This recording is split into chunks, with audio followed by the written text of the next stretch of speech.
In an industry stuffed with marketing bullshit, empty promises, and shiny-suited liars, one woman's had enough. She knows what it's like to have the wrong clients, no money, and no time for fun. But she also knows how to fix it. And on the Business for Superheroes show, she promises to tell the down and dirty truth about business, sales, and running away with the circus. Here's your host, Vicky Fraser. Hello and welcome to the Business for Superheroes show. I'm Vicky Fraser and this is my husband Joe. Hello. Hi. And Joe, your face is looking very nice and unshiny. Thank you. As soon as you turned the camera on, I realised my face was very shiny. It was quite shiny. And I needed to do something about that. So we've put some makeup on him. Doesn't he look pretty? We have not put makeup on him, but you did wash your face, right? Mm-hmm. And I do look pretty. And you do look pretty. And I am wearing makeup. Which is a thing. Which is a thing, and we'll come to that shortly. But just before we do that, I just wanted to say that this is what we're drinking tonight. And it's bloody delicious. It's Aberfoyle's small batch Welsh gin with orange marmalade. Or orange marmalade flavoured. It is really nice. It's delicious, isn't it? Very good. Yeah, and that's in honour of our holiday because we didn't have gin and tonic last week because I was ill. I'm actually still ill, but I just thought, stuff it, I'm fed up of being ill. Mm-hmm. So I've had a kidney infection, which is now mostly gone, and if you can't hear from my voice, I now have a really bad throat. So that's what we are doing at the moment, drinking gin and being ill. Cheers. Maybe. Well, Cheers. you're being ill. I'm being ill, yeah. I'm not engaging with it. Cheers, dear listener. So, okay, we're talking about a few things this week. Let's do the makeup thing first because of your face. Because of my face, yeah. And I'm 40 next year. And until this very day, I have never learned how to do my own makeup. That's ridiculous. Well, no, but unlike today's teenagers and young people, I didn't have YouTube tutorials at my disposal. YouTube tutorials, by the way, are a fucking revelation. But I also want to say a massive thank you to Kenda. Hi Kenda. And say thank you for putting together a tutorial for me because my face is courtesy of a combination of Kenda and 2 YouTube tutorials. One of which because I was trying to follow Kenda's instructions and then was like, I've got entirely different colour makeup palettes from her, and so I found one that was specific to the Urban Decay makeup that I have. And so that is how I am. I'm actually quite pleased with my face right now, which is a big deal because I do not like my face. I'm putting it out there. Mm-hmm. I don't think I'm alone. The Vicky insecurity. Yeah. As in, when I say I don't think I'm alone, I don't mean that like there's loads of other people out there who hate my face as well. Loads of people don't like your face. But I mean, I think actually quite a lot of people, there's stuff they don't like about themselves. Sure. But I think I'm like a classic great arse shame about the face. And I've always thought that. Which is, on one level I know is ridiculous. But on another level, it's a thing that you internalise. So anyway, this podcast is kind of about confidence and stuff. Because I was in a poll competition. Wasn't I? You were. I did not win. Do you know why I didn't win? I didn't win because you weren't. Because I was not good enough. You were not the best person there. I was not the best person there. And I am, and that's just like, I don't know, I was good, wasn't I? I mean, you were there. Yes, I was there. What did you think? You were very good. And I had a whale of a time. Yes. And I was really proud of my performance. And I literally just got the feedback, actually, this afternoon from the judges. And the feedback was awesome, wasn't it? It was really positive. It was, their score on 5 criteria out of 10. And I think for all of them, I got like 39 or 40 and above. Mm-hmm. So, out of 50 each judge. And, I was all like 7s, 8s, 9s, 9.5s. And so I must have missed out on a place by, very little. Mm-hmm. So I'm really, really pleased with that. But when it comes down to it, I didn't win and I didn't get a medal because I wasn't good enough. Sure. And I think that's really important to know because you can be really proud of your performance and still recognise that actually you weren't good enough. Yes. And I'm talking about this because a few people have said to me, and they, they've said it with all kindness and, with the, the best possible intentions, but a few people have said to me, online and off, oh, it's not the winning, it's the taking part that counts. And that's lovely. Taking part's nice. Taking part is nice, but actually, no, it's the winning. And it is. And actually, my friend Yinka wrote an email about this the other day about her boys' school sports day. And how, you know, she's like, I've got issues. I'm really competitive mom. Hi, Yinka. Hi, Yinka. Love you, Yinka. Love you. And I also have issues. I'm super competitive as well. Mm-hmm. But I don't think in an unhealthy way. It's not like I don't sulk if I lose unless it's at backgammon to you. That's because you're terrible at backgammon. You cheat at backgammon. But I am super competitive. And I think, you know, if you're going to enter a competition... or if I'm going to enter a competition, I want to win. I damn well want to win. Your intention is to win. Yeah. I mean, if I don't have fun, then that's pointless. Mm-hmm. It's got to be both. But it's not the taking part that counts. It's the winning that counts. And I think this is really, really important in business, at school, in life. Mm-hmm. And yeah. And the reason I think it's really important is because, you know, where's the improvement going to come from?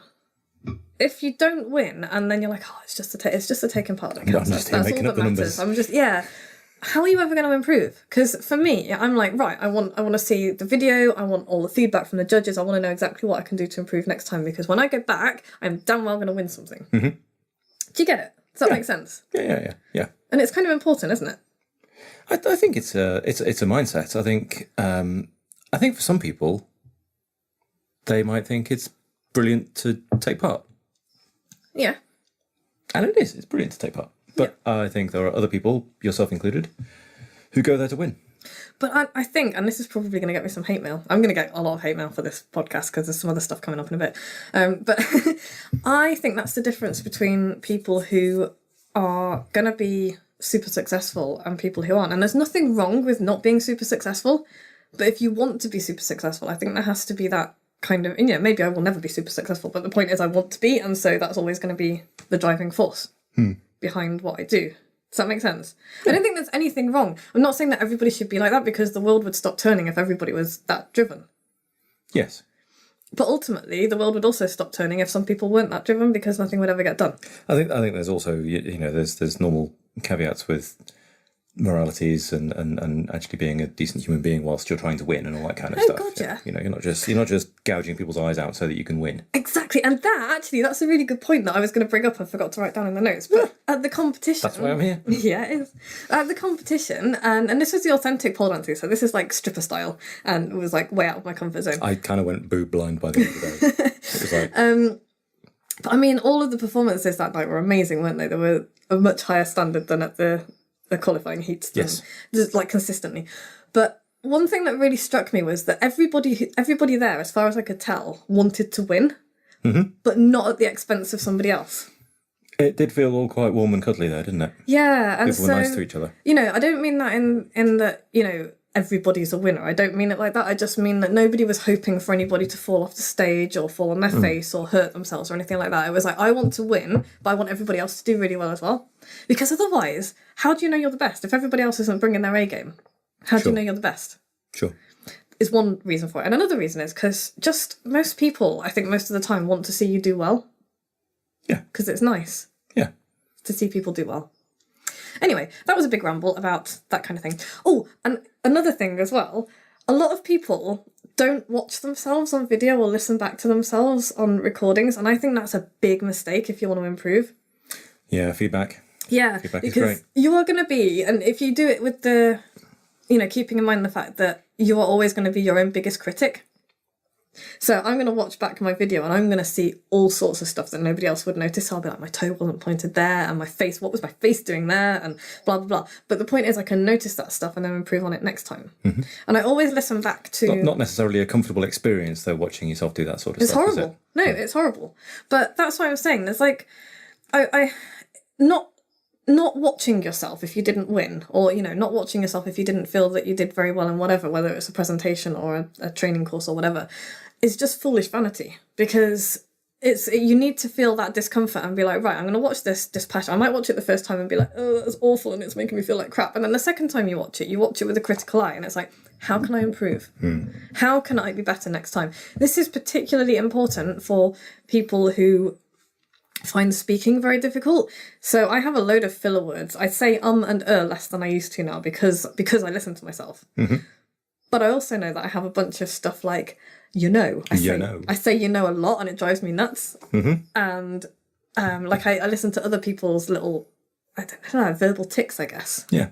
Like comfort words. And my biggest piece of advice for that, by the way, is just pause for an uncomfortably long time. Okay. So yeah, that was yeah. How can you improve if you don't know where your weaknesses are? And you need to watch and listen. So it's not the taking part that counts, it's the winning, I think. Sermon ends. Okay. What else are we going to talk about? I have no idea. I just sat down with a gin. Okay, so I can go back to Yinka's email about her kids, and she was saying that there's a difference between kind of, being the parent that's like, you lost that race, so get down and give me 20, and being like, oh, you didn't win that time, next time you're going to win, and this is how. There's a difference between those two. Put some time into some training. Exactly.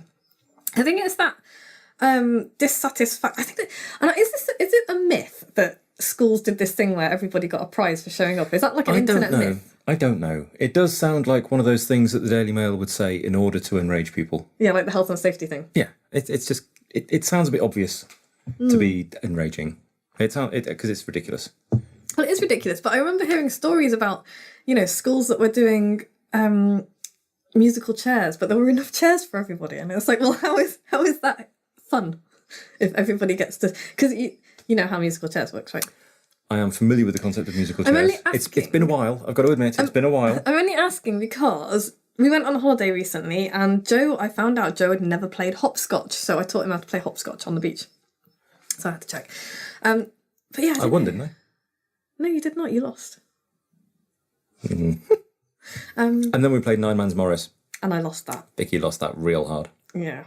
So yeah, kids need to win and lose, and they need to know that losing is not a failure. And you listeners need to know that it's okay to lose, because losing and failing is a learning experience. In the Western world, I think we've talked about this before, we really struggle with this concept. If you go to Japan, kids are very happy to get up and be wrong in front of the entire class because nobody mocks them. It's not a bad thing. It's a learning experience. It's like, why did I get this wrong? How can I get it right? Mm-hmm. In the Western world, certainly my experience at school, and from what I've seen, it seems to be unacceptable for people to get answers wrong. It's like, you don't put your hand up if you're not sure. It's like, put your hand up and answer that question. If you're not sure, if you get it wrong, it's gonna you're the one who's more likely to succeed. It's almost the same thing as going for no, isn't it? Yes, Go for No.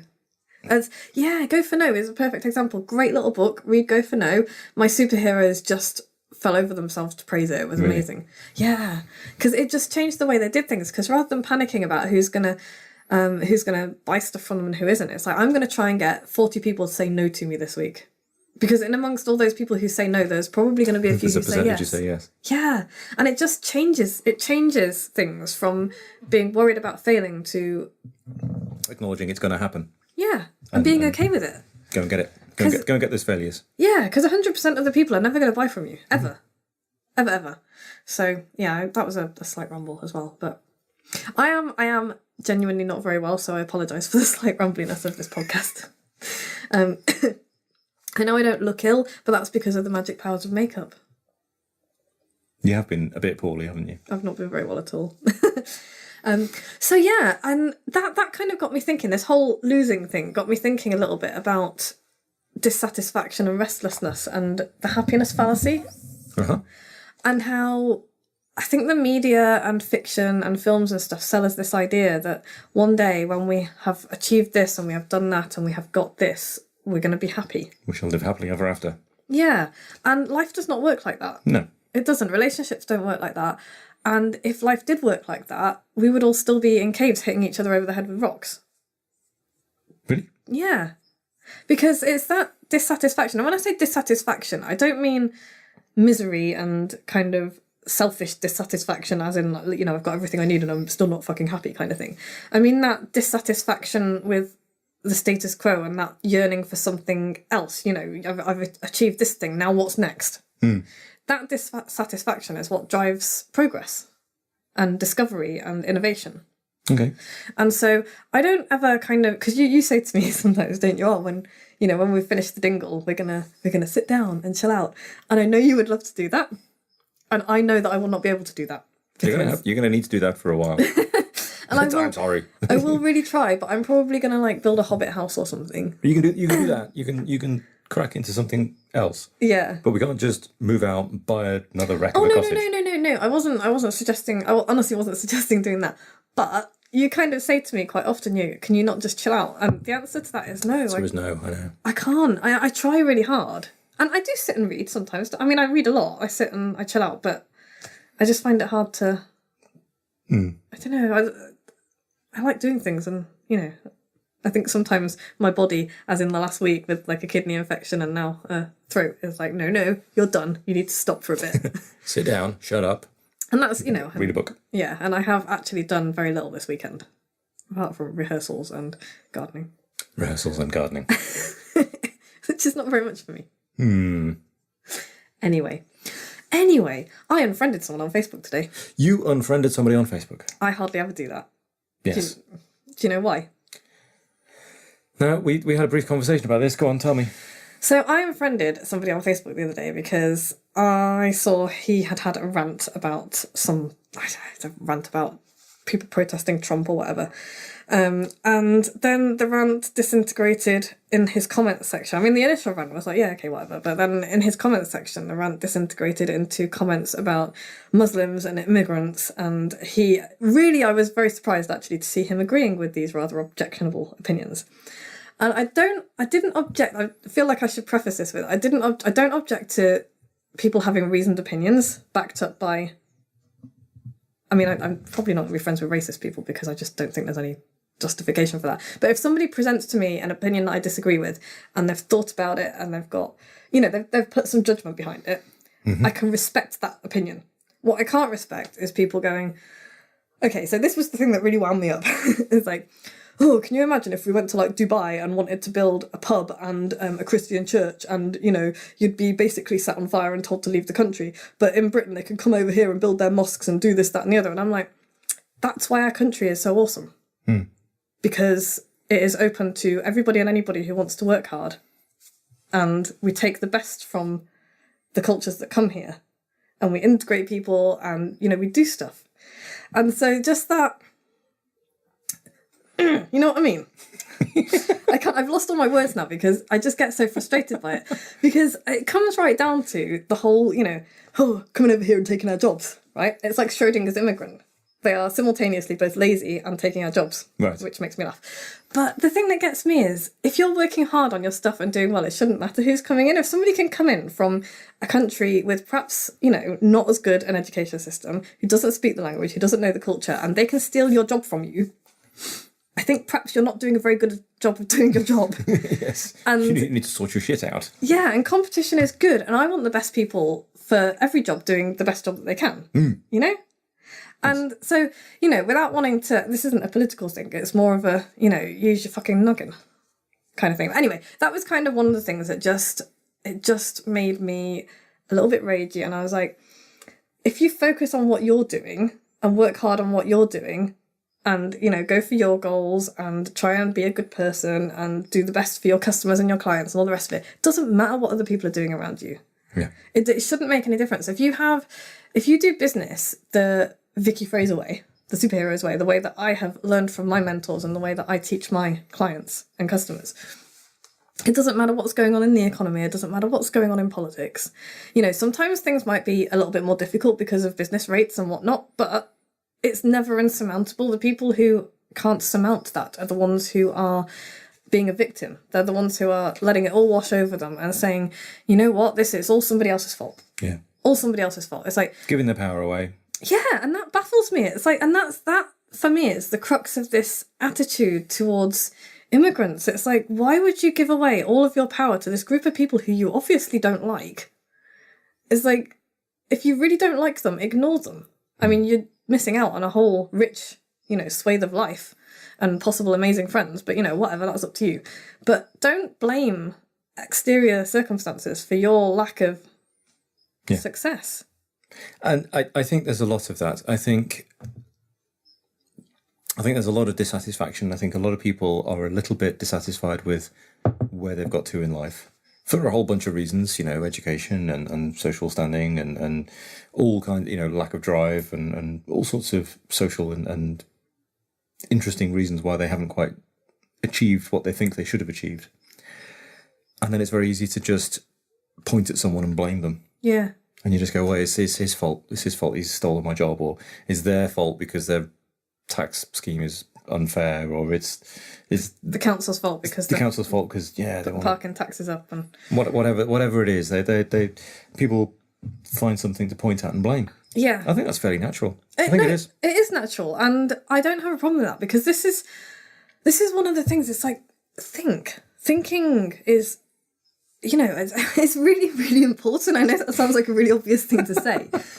But, we're all massively biased. We all succumb to this kind of thing. It's really easy to have a knee-jerk reaction and be like, why didn't I win my poll competition? Actually, I think I was better than her. Maybe that the judge liked, is her best mate or something. That was bullshit. It's like, no, you're allowed to have that feeling for a moment and then look at it, examine it, take it out and say, is this reasonable? Yeah. It's like, actually, no, I wasn't good enough. I wasn't good enough to win on the day. And, if your marketing campaign fails or the business down the road is doing better than you, have 5 minutes of being pissy about it because that's allowed, because it's natural. And then sort it out, move on. Sort it out, move on, figure out how you're going to get over it. Take that responsibility and, by the way, the power that comes with it back and say, right, this shit has happened to me. It's not very pleasant. It's making things difficult. How am I going to fix it? How am I going to get around it? How am I going to make my life better? And you will be amazed at how much better you feel.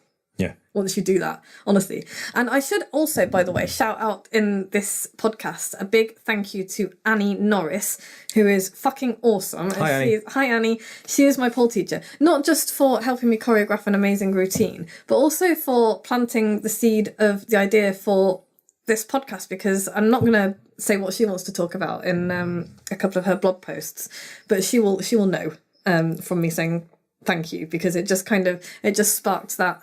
But it's a personal responsibility thing. But she's going to write a really awesome blog post that I'm going to share when she's written it. Cool. And this is her public nudge to do so. But yeah, she's completely awesome, and I love her very, very dearly. So yeah, basically business. If you look for reasons to distrust people, if you look for people to blame, if you look for reasons that you are, that it wasn't your fault that you're screwed, then you're going to find them. And you are going to get nowhere. It's his fault, it's their fault, it's somebody else's fault. Yeah. Not my fault. Nothing I can do about it. It was just circumstance that got me. Yeah. And if that's the attitude that sticks with you, then that is the way your life is going to be. It's going to be really difficult. It's going to be full of people throwing obstacles at you maliciously. Mm-hmm. It's going to be full of people deliberately getting in your way and deliberately helping to make your life difficult. And life isn't like that, actually. People are doing their own thing. And shit happens and you can't control a lot of it. But what you can control, always what you can control, is your reaction to it and what you do next. So if you take nothing else away from any of my podcasts or any of the things that I ever talk about, take that, because my life transformed when I kind of understood that truth. It's very empowering. I hate the word empowering because it's been a bit overused and it's a bit wanky, but it's true. So it's true. Yeah, so I've just looked at another paragraph in my notes, which I'm totally not going to read. But it uses the word dick splat, which pleases me because that's something that that's a word that had just popped into my head and that I hadn't thought about or heard since I was about 14. But we're not gonna. Are we not gonna say that? No, we're not gonna say that because I'm not about calling people out by name. That's not fun. Okay. It's not cool. That's not cool. So yeah, blame throwers, poverty mindset. You are the sum of the people that you spend the most time with. If you surround yourself with people who are chucking blame around all the time and thinking that there's not enough for everybody and that you're hard done by, then that's the way you're going to think and you're never going to get anywhere. This is why I don't go to most networking meetings. Even the good ones I've found are a little bit full of poverty-minded people. And it makes for a frustrating time. Not all of them by any means. And I'm like picturing Todd grinding his teeth. Backpedal. No, I'm not backpedaling at all. But some meetings are better than others, and Todd would say that as well. Yeah. Some meetings are better than others. And his meeting is awesome. I've been to it. Hi, Todd. It's full of really cool people. Hi, Todd. Hi, Joe. Hi, Bob. Bob the baby. Bob? Yeah. I haven't met Bob. Oh, she's so cute. I think it's her birthday today. Obviously not the day the podcast goes up. But yeah, if you're going to networking meetings or any kind of business group meetings, just be careful which ones you go to and be careful of the attitudes that you see there, because you will internalize them and life will become difficult. Some of them are great. Unless they're awesome attitudes, in which case things will go well. Yeah, find the good ones. Find the good meetings, find the good people, find the good groups. Find Todd's meeting. Go to Leamington Spa for a networking meeting, because that really is a genuinely good one. And yeah, join my superheroes, because again, that's, the people in my group, they are doing stuff and they are doing amazing stuff, and I'm so proud of them. I love them very dearly. Hi everyone. I'm ill and I don't feel very well and I'm feeling all mushy. So yeah, takeaway for this week. Focus on yourself and ignore what others are up to. How can you be better? How can you take responsibility for your issues? How can you deal with things? Exactly. Thanks, Joe. So next week, we are going to be talking about, and this kind of follows on very nicely from, if you are listening to the podcast and not watching the video, I urge you to watch the video, because Joe's doing his eyebrow dance. I can't help it. I can see myself on the screen. I've got to wiggle my eyebrows. I'm sorry. You've inherited those eyebrows from your dad. Your dad has the magnificent eyebrows of an eyebrow man, and you have to say that you've now got like several. Oh, how many chins have you got? Oh, loads. Okay. That was amazing. I've never seen that many chins in my life. It's a talent. It is. Right, anyway, next week, following on from actually quite well from this week, we're going to be talking about getting out of your own way and busting self-limiting beliefs. Okay. Which is really important. What else? Have I got anything to tell? Superheroes. Go to... Oh, you know what? None of my links work at the moment. Just email me and Email Vicky, she'll sort it out. I'll send you the link. If you're on my daily email list, if you're not on my daily email list, just go to vickyfraser.com and get on my daily email list, because pretty much I will put a link to my superheroes in all of my daily emails. Join my book club, vickyfraser.com/book club. It's free at the moment. I think I might start charging for it, because honestly, the calls are incredibly valuable, and you don't get access to the recordings unless you're one of my superheroes, or possibly a future paying member of Bookaholics Anonymous. I know, right? I've got many plans. If you know somebody who will enjoy this nonsense, send them to vickyfraser.com/podcast. If you enjoy our podcast, please go to iTunes and leave us a review. Pretty please, because I quite often get people emailing me and saying, "Oh, I love your podcast. That's great. I love it. Please keep emailing me." But also, when you do that, take a couple of seconds and go to iTunes and review us on there as well. Stick it in iTunes. Yeah, because Joe gets really happy when that happens. I do. I know that everybody just loves Joe, really. So, on that note, on the everybody just loves Joe, really, when I was looking through my poll competition feedback, 2 of them were like, brilliant finish. The finish, I'm really pissed off about this. The finish is like, 4 minutes of me doing frankly amazing stuff on a pole and like 8-inch heels.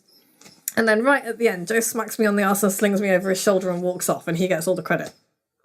What the fuck? Oh, I like that. Yeah, whatever. Anyway, thank you very much for listening.